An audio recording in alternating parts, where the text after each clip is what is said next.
Starliner Media.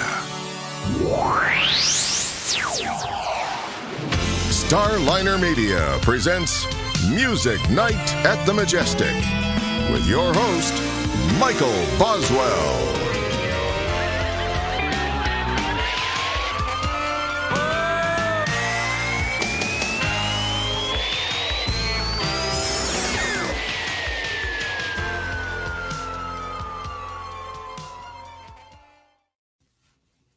All right, we are here once again with Music Night at the Majestic from Kankakee, Illinois, the historic Majestic Theater. And our guest tonight is Mr. John Oates. John, welcome to the show. Well, it's a pleasure to be back in Kankakee, a place I know very well. How about that? Yeah. So, yeah, with the when we announced that you were going to be on the show, the response we had was overwhelming, and we immediately had this barrage of questions that people have for you. So we'll get to those in a little bit. But there's a few things I want to talk to you about. You got the new album coming out. You got other projects going on. Yeah. Plus, I want to touch on your non-musical projects, collaboration, and all that stuff too, because for me, about the only thing that rivals my passion for music is my passion for cars and anything with horsepower and wheels. So we got to touch on that stuff too. We're kindred spirits. I can see that. All right. Well, tell you what, let's talk about the new album, John Oates and the Good Road Band with the live in Nashville. That was recorded at the Station Inn, correct? Yeah, Station Inn in Nashville, Tennessee. A great listening music, a legendary music venue. It's predominantly a bluegrass venue, but there's a lot of singer-songwriter stuff that goes on there. It's actually the place where I put the band together for the first time. So coming back to the Station Inn to record this live album was kind of a full circle thing where we could come back to this room where we knew the vibe was great and we felt very comfortable. And that's where we recorded it on January 9th of this year before the world kind of shut down. All right. And the songs on that, I would presume, and I know there's only been a few videos put out there as teasers, if you will. But these are the guys that you did Arkansas, the album from 2018 with, correct? Absolutely. This is the exact band that recorded the entire Arkansas album. We recorded that album in the recording studio, but recorded it live, essentially. We played live, I sang live, very few overdubs or fixes on the Arkansas album. And of course, on this live album, it's the same band, but with about 2 years of touring under its belt. So the arrangements had evolved, the band got tighter. And we're playing predominantly songs from Arkansas, but a few other things, some of my solo stuff.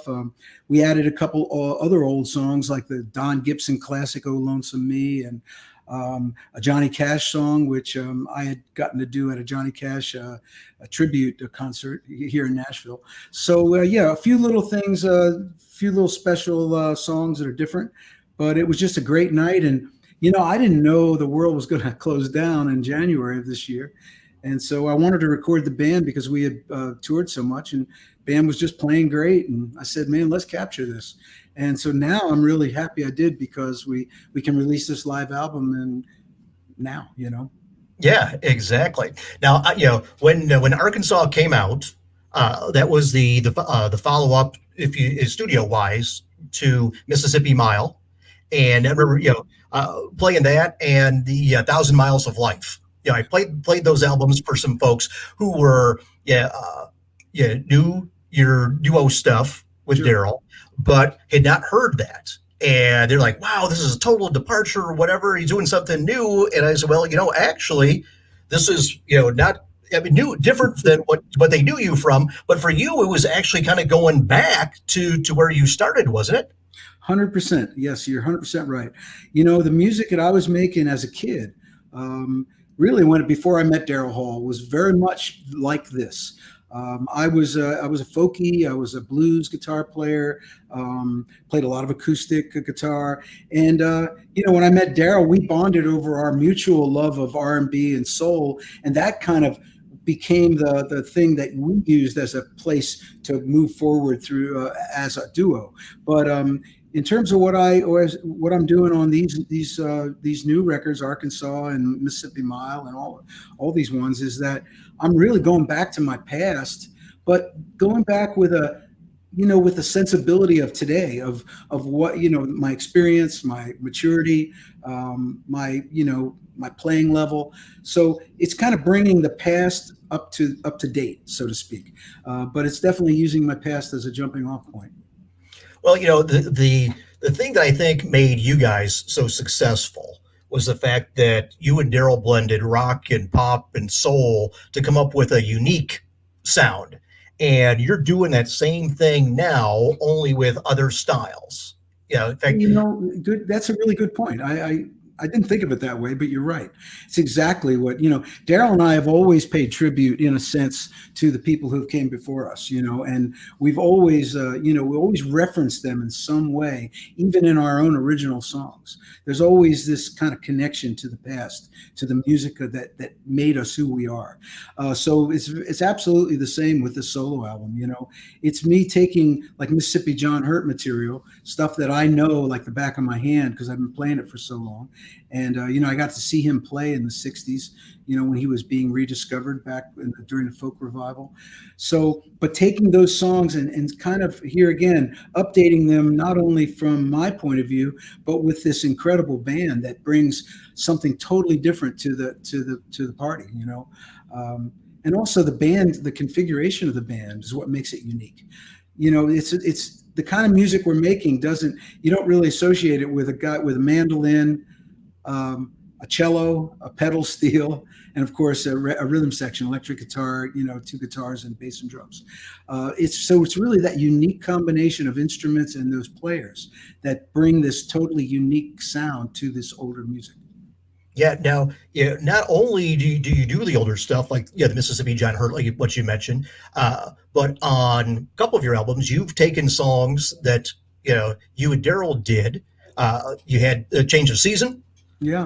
On the one, and then You Make My Dreams Come True, you did a really cool version of on Mississippi Mile.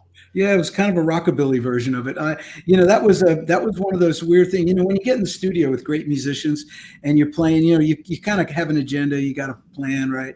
You got your songs you want to record, and then when the session's getting near the end, especially if you've had a good day and it's gone quickly, you say, hey man, let's play something else. Everybody gets kind of jazzed up, and I said, well, how about this? And I started playing almost as a joke, You Make My Dreams Come True, but playing it almost like kind of like I guess like a rockabilly rootsy kind of version of it, and they all jumped on it and brought their thing to it, and that's how that came about. Yeah.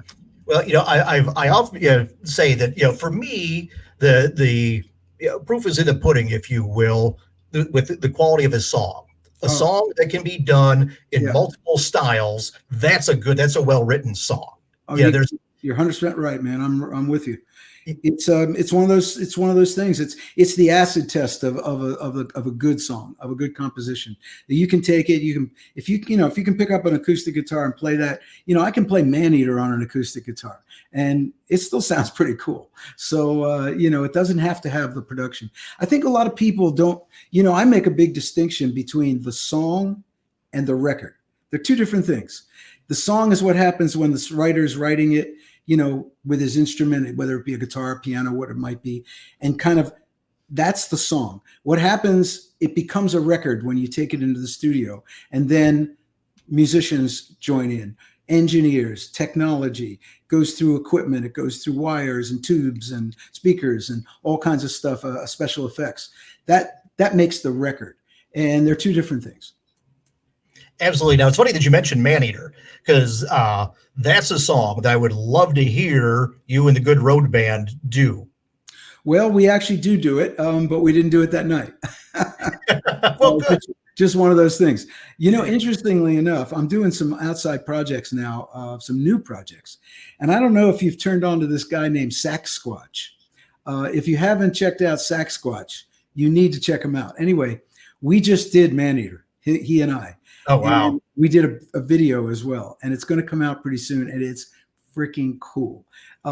It's me and Saxsquatch in the woods playing Maneater, and I'll tell you what, when I first got the idea for that song, I got the idea as a reggae song, It was the hook, the chorus. Oh, here she comes! Watch out, boy! She'll chew you up. I had as a hook, a reggae hook. And then when Daryl and I got together, it was Daryl's idea to turn it into a more of a Motown feel. You know, the bom bom bom bom bom bom bom, and you know, which is amazing. But I always wanted to record it as a reggae song. So with the Good Road Band, we do it as a quasi reggae. With Sax Squatch, we did it as a real reggae song. So I can't wait for you to hear it. It's pretty cool. Oh, that's great. But actually, there's one of the questions I was gonna ask you. That I'd heard about that's how you had written it, you know, is a reggae to begin with, but then things got changed. Now, one of the songs every day on Music Night on our Facebook page, we do a song of the day. Usually it's whatever song is in my head when I wake up. Okay. And you know, today, you know, was Buddy Holly. Yesterday was Marvin Gaye and Tammy Terrell. So I mean, it's all over the place, just like my musical mind goes. But we had done maybe 2 months ago, your Italian Girls, and we did the clip from the H2O tour, and which was the live version was different than the album version. Yep. If I remember correctly on that. And the response that we got to that song was, you know, it was a case of, wow, either people had forgotten it or they, you know, had never heard it before, but just loved it. And what's the story behind that one? Well, that's a funny story. It is a family show, so let me put that out there first. All right. Well, you might have heard this one before because you prefaced it the right way. I'm just taking my chances there. Yeah. Okay. We were touring in Italy for the very first time. So of course we were totally pumped about being in Italy. We were in Rome, and we had a record company executive, and he was a big heavyset guy, and he loved to eat and took us to these amazing restaurants, and we just ate and drank our way through Italy. But one night we were at this very luxurious old grand hotel in Rome, and we were at the bar just hanging out with the band and with this guy, with the Italian guy from the record company. And it turned out it was our drummer's birthday, and so we all were trying to figure out what to do, and he ended up sending let's just put it this way, he ended up sending him a date up to his room, and when the date came down, she said something very funny, which I can't repeat, but it gave me the idea. And that's really, the song has nothing to do with that, but that gave me the idea to write a song called Italian Girls. And I just started looking around me.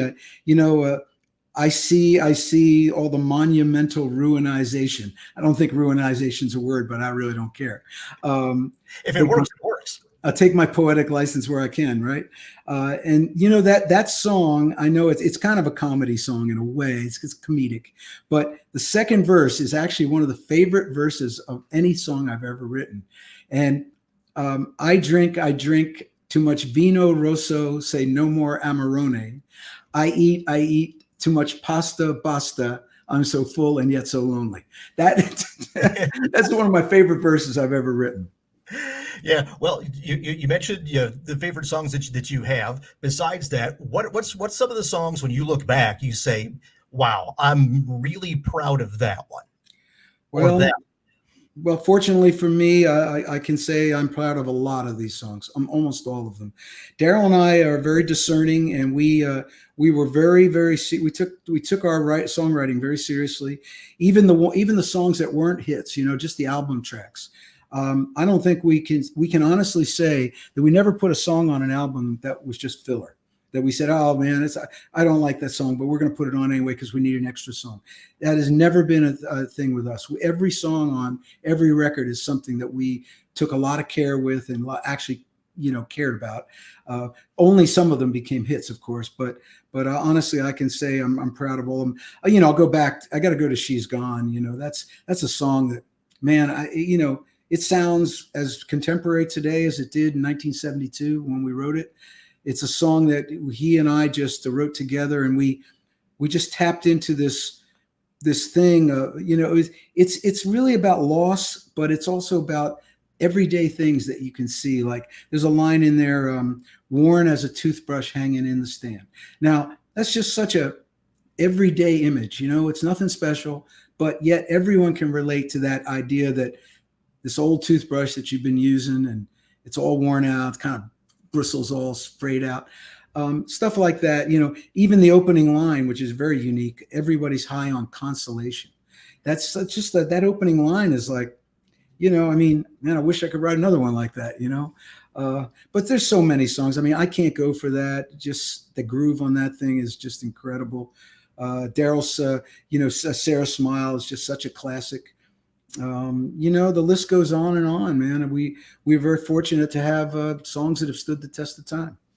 Well, that's the other thing, when you, we talked about this the other day on the show, that it's interesting. Okay, like you take a look at some of your stuff from the 70s.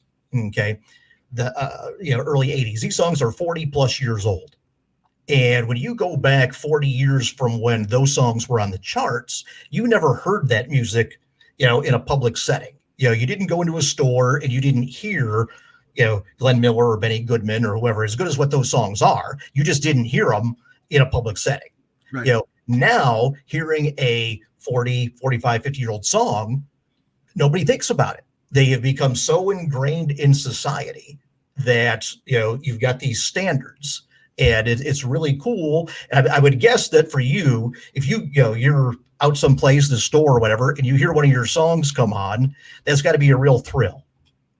Well, yeah, I mean, I do. The only time I really do hear our music is by accident, but on the radio or like you said, in a store or whatever.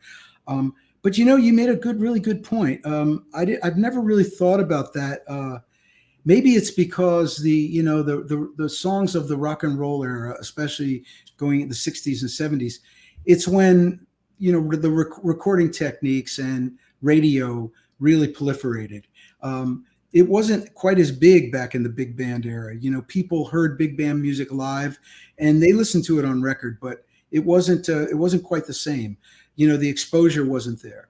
Maybe the fact that the songs of the rock and roll era got so much more mass exposure through media that these songs still live on today. And the other factor is, they call it classic rock, right?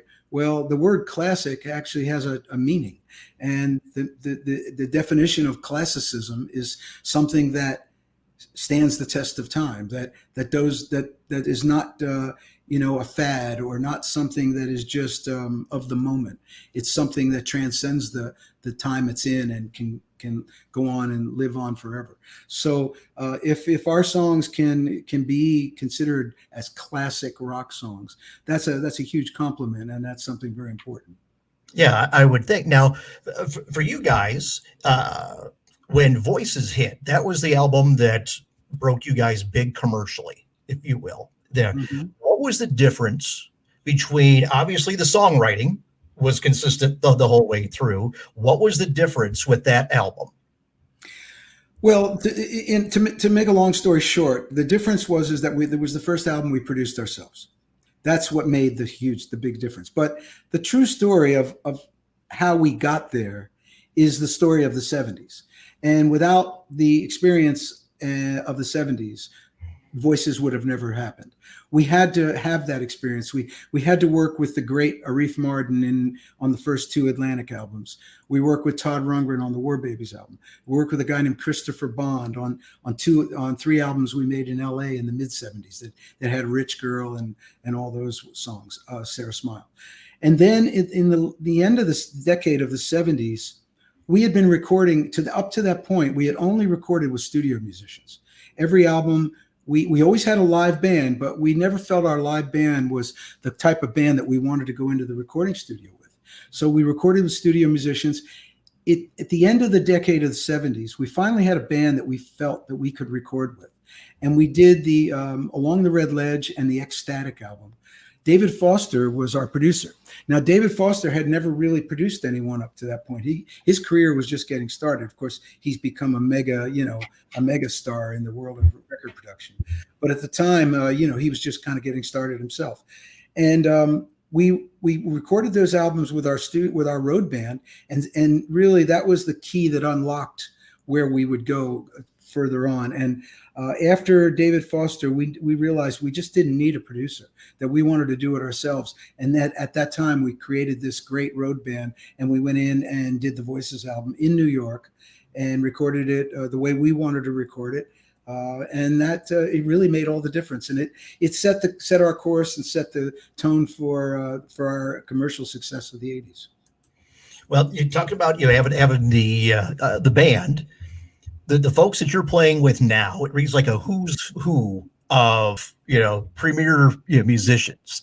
Why don't you tell everybody who you have, who's playing with you on the new album Arkansas and what have you? Well, the Good Road Band is unbelievable. They're great friends and incredible musicians. First of all, I got to start off with Sam Bush, he's an unofficial member, because Sam's got a band of his own and tours on his own and records on his own. But whenever, Sam was one of my first friends moving to Nashville. He welcomed me to the music scene, the Americana roots music scene. He invited me to play at the Telluride Bluegrass Festival. So whenever I get a chance to play with Sam, it's a given. It's just going to be amazing. Guthrie Trapp is our lead guitar player. He is absolutely if you talk about a hot shit lead guitar player, he is the very definition of a hot shit lead guitar player. The guy can burn. He's an exciting player. Every time he plays, people just go nuts.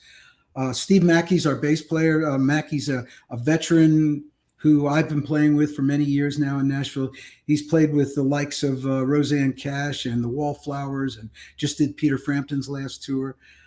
Josh Day's our drummer and percussionist. He's played with Sarah Bareilles. Let's see. Oh boy, so many people. Goes on and on. And Russ Paul is the pedal steel player, very innovative, incredibly unique pedal steel player. Plays with Dan Auerbach, among others. And Nat Smith is our cello player. He's a young, really genius cello player who is now in the Casey Musgrave Band. So really, it's a who, as you say, it's a who's who of all-star Nashville musicians. And when you hear them play, you'll know why. And above and beyond their incredible playing, the way they listen to each other and the way they work off each other and the synergy between the instruments and how they kind of just flow together is really magical. And it's something that you can't teach. It's something that you either do or you don't.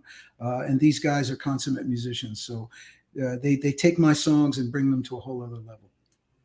Yeah. So, when in listening to Arkansas, then the clips, from the new album, you listen to it the first time and you kind of, take it in, and then with each listen, you hear something subtle that's, one of the musicians does, or, what have you. So if you haven't listened to Arkansas yet, do yourself a favor, go get it. And if you like that, by all means, you're going to like the Live in Nashville album. So tell you what, John, as I mentioned before, we had, as soon as we announced that you were going to be on the show, we were just inundated with questions for you. Okay. So if you want, we'll get into those and see where this takes us. Why not? All right. Well, tell you what, first up is going to be a question from Kitty in Florida. And Kitty is slick. She does a 2-part question. So she figured out a way to actually get to ask you 2 questions, but make it sound like one. All right. So part 1 is, what's your favorite cover of one of your songs or other, multiple songs, and why? Favorite cover? Well, first of all, Daryl and I have only done 3 covers in our entire life. Okay. We did, let's see, we did the whatchamacallit, I'm losing it. Righteous Brothers, You Lost That Love and Feeling. Yeah, now, to interrupt you, I heard there was an interesting story that song wasn't even supposed to be on the album. Is that correct? That's right. It was the Voices album that we were talking about earlier. We, in those days, what we would do is we'd have a listening party when the record was finished, and we'd invite the record company, our managers, friends, whoever, radio people, to come to the studio and actually hear the record for the first time. we did that, and we got a great response. We felt, yeah, it was really good. And right afterwards, Daryl and I and the band, we went out for a slice of pizza literally down the block in Greenwich Village from Electric Lady Studios, where we were. And we were sitting in there eating a pizza, and we felt like, man, maybe there's something missing. Like, does it need one more song? We were kind of just talking. And on the jukebox, You Lost That Love and Feeling by the Righteous Brothers began to play. And we looked at each other and went, wow, let's just do that. And we literally called the band in the next day, went in the studio, we cut the track, sang it, and by 5 o'clock that afternoon, we were done.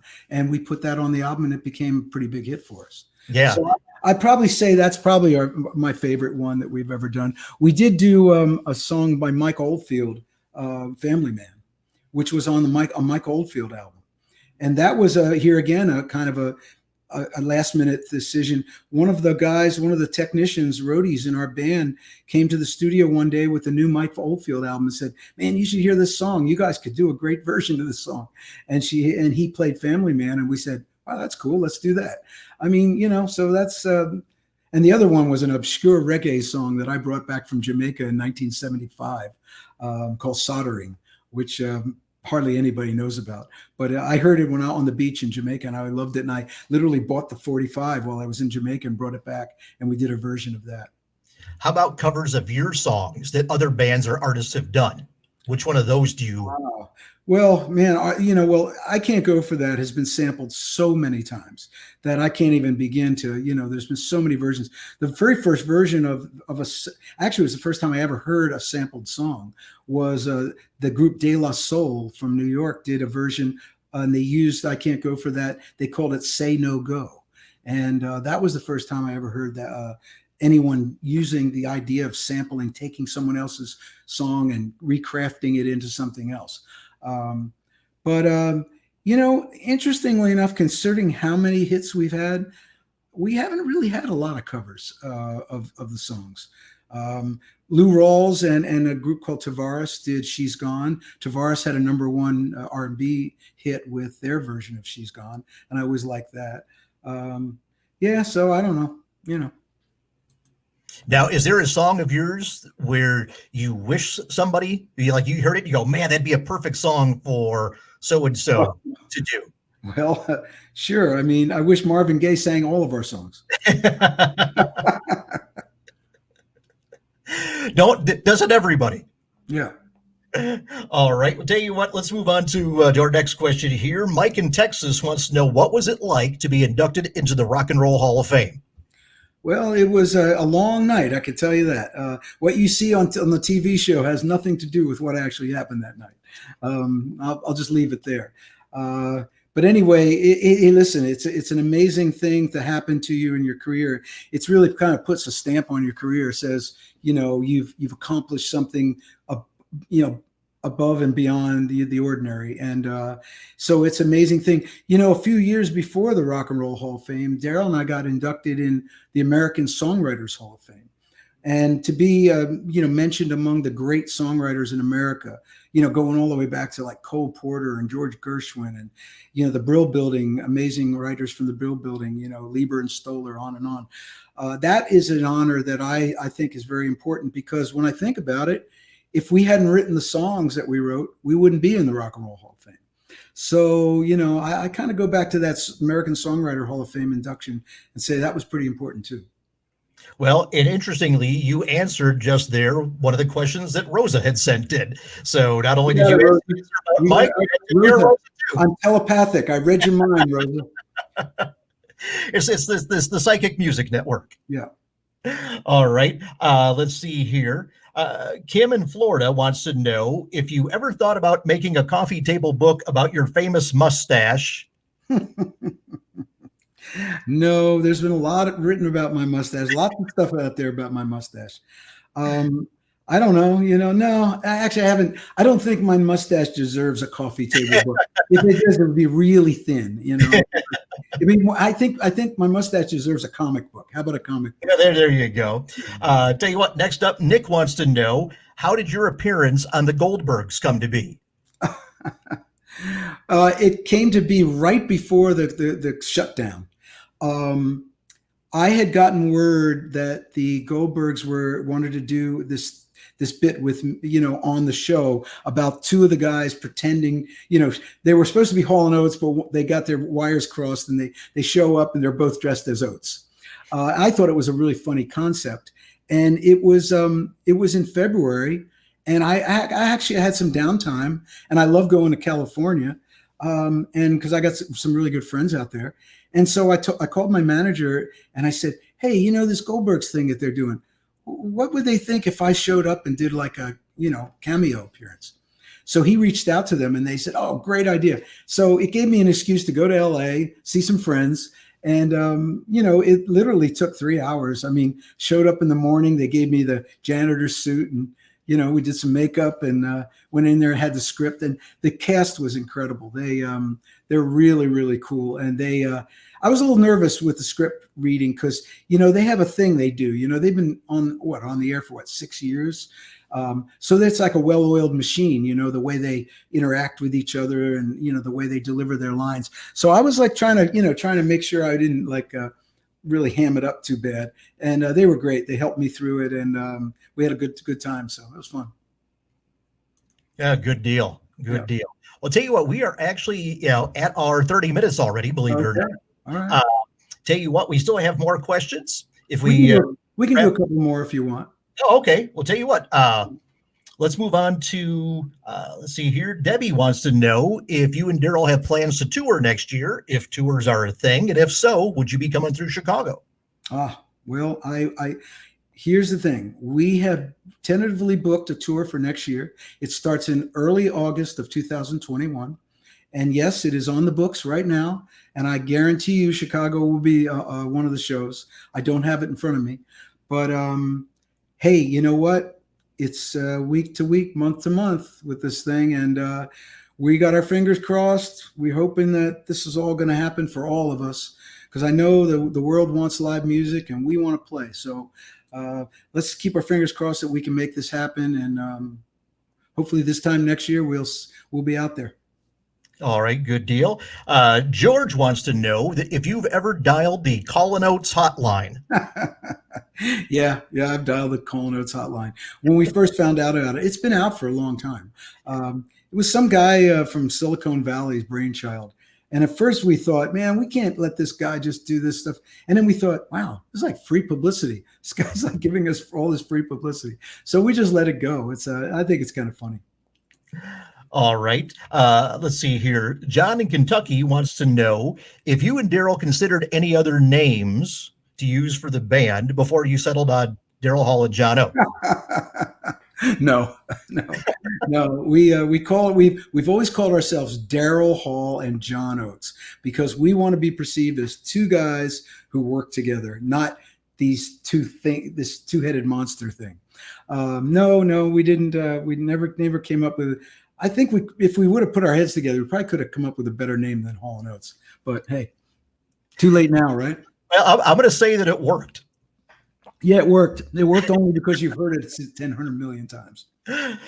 John in South Carolina asks, how do you find new music these days since it's so hard to get airplay? Well, most of the music that I hear comes through mutual friends. It's people sending me things or musicians turning me on to something that they're working on. And a lot of times, to be honest with you, I'm working always, I'm so focused on the stuff that I'm doing that I don't really go to the outside and listen to other music too much. It's really, unless it's just, I happen to hear something, but I'm always mixing or, trying to change some songs around. So most of the music I listen to are songs that I'm working on. I just finished a movie working on a very cool movie called Gringa. You could look it up, gringamovie.com. It's a great story about a young girl who goes to Mexico to try to find her father, who's left a long time ago, and wrote 4 songs for that. One with a really cool hip hop artist from South Carolina named Servon Campbell, and another one I did a duet with a great Mexican singer named Jimena Sariana. And she and I, because there's a lot of Spanish content in the movie, and I got to sing in Spanish for the first time, which was cool. And another one with an awesome good friend of mine from Nashville who now lives in LA named Daphne Willis. And she and I did a couple songs together as well. So the movie is really cool. It's going to be coming out probably at the end of this year or the beginning of next year. And you can check it out. All right. And then finally, Janet in Illinois wants to know, what current bands or artists are you listening to? And what was it that attracted you to them? I kind of listened to that. I kind of answered that question before. I'm not listening to anyone in particular. I like the Black Pumas as a new band. They've got a really cool sound. It's kind of retro, but they've done a twist on it. So many people. I like Gary Clark Jr. Like Joe Bonamassa. I'm into a lot of blues, mostly blues and Americana stuff. So I'm always listening for stuff like that. I've heard a lot of great Americana music coming out of the UK, out of England. There's a great artist named David Starr, who actually I produced his last two albums. He's got an album called Beauty and Ruin that's out now. He's a great artist. Got some cool songs. So yeah, there's always people out there, great people. All right. Well, tell you what, I know the show is called Music Night, but I'm going to switch gears here because you and I share another passion besides music, and that is all things automotive. Anything with see my shirt, my GoPro Motoplex shirt. Now you got a couple things. The short film Karma Carrera, mm-hmm. which chronicles the Carrera that you bought. Was it 84? Yes. And then do a quick. I want everybody to tell them where they can see this. I watched it a while back, and it was just enthralled with it. So tell everybody about that. The PCA Porsche Club of America did a beautiful video on this car that my wife and I call the Karma Carrera, and it's on Car Elaboration. And if you just go on YouTube and Google car elaboration or Karma Carrera, you can find it. That car, when I was on tour in Europe in the 80s, I was doing some racing at the time, and I had a very good friend in England who was racing Porsches, and he made arrangements for me to have a VIP tour of the Porsche factory. And in doing so, I met with a guy. They had a program called Sonderwishes, which means special wishes in German. And it was the beginning of Porsche's kind of customization, the very beginnings of when they started doing that for customer cars. And I met with a guy, and we spec'd out a car in pearl white with special interior and all sorts of special equipment. And that car was delivered to me in New York in 1984, which I kept until 1990 and sold it. Fast forward to this past Christmas, my wife and I were on Instagram and I always look at cars, as you probably do, and scrolling through, a bunch of cars. All of a sudden I saw this white 911, pearl white, and I went, that looks like my old car. And sure enough, it was on an auction site in New Jersey, and called Dream Car Exchange. And we got a hold of the guy, and we started bidding on the car, and we ended up buying it. And so now we have it. So it's kind of unique that, I had designed the car back in the 80s, and now we have it come back to us. And, so now we've got it. And the people who've owned it, there were only two owners, I believe, who in between me since 1990. And they kept it in really perfect original shape. So it's just amazing that it's a kind of a time capsule. Excellent. It's a great story. So if you have even a passing interest, in cars, definitely check it out. Now, another automotive thing that you have going is Car Elaboration. Mm-hmm. Why don't you tell everybody about that? It's my Instagram website that I wanted to develop into a format for me to interview people and. I've got so much going on with music and other things that I didn't want to combine my crazy car life with my music life because it was just too much. There's too much going on. So I thought if I created my own separate Instagram page for my car stuff. And the problem was, as soon as I created it, I got so busy with music, I haven't been able to put stuff in it. So I'm getting back into that now. I'm going to be posting a lot more stuff.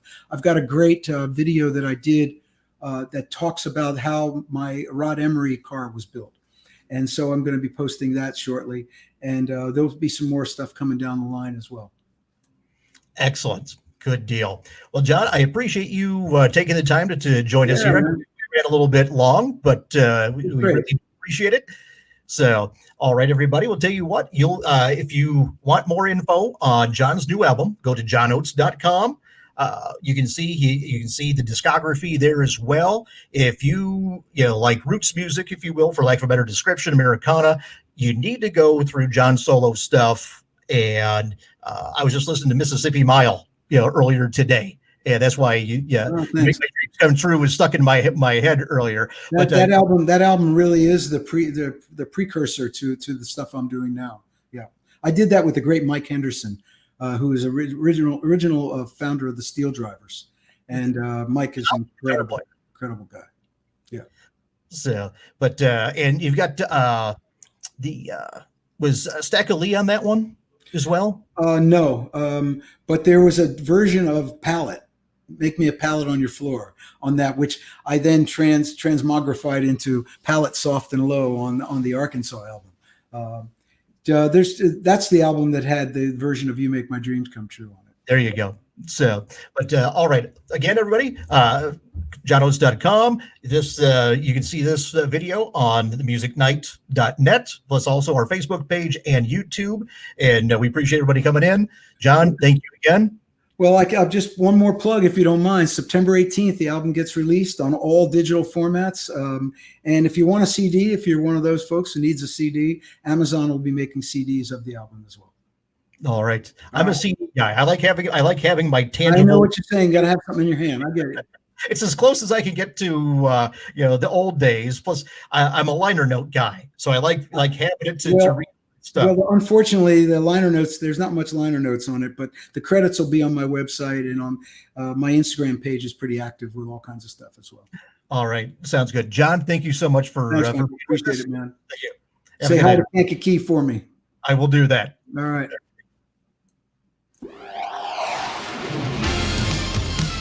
This has been Music Night at the Majestic with Michael Boswell. If you enjoyed this edition of Music Night at the Majestic, follow us on Facebook, YouTube, Twitter, Instagram, and at musicnight.net. Music Night at the Majestic is a copyright production of Starliner Media. Any use of the accounts and descriptions of this program, its audio or visual content, without the express written consent of Starliner Media is prohibited. Thank you for joining us this evening. We'll see you next time. For Music Night at the Majestic, this is your announcer speaking.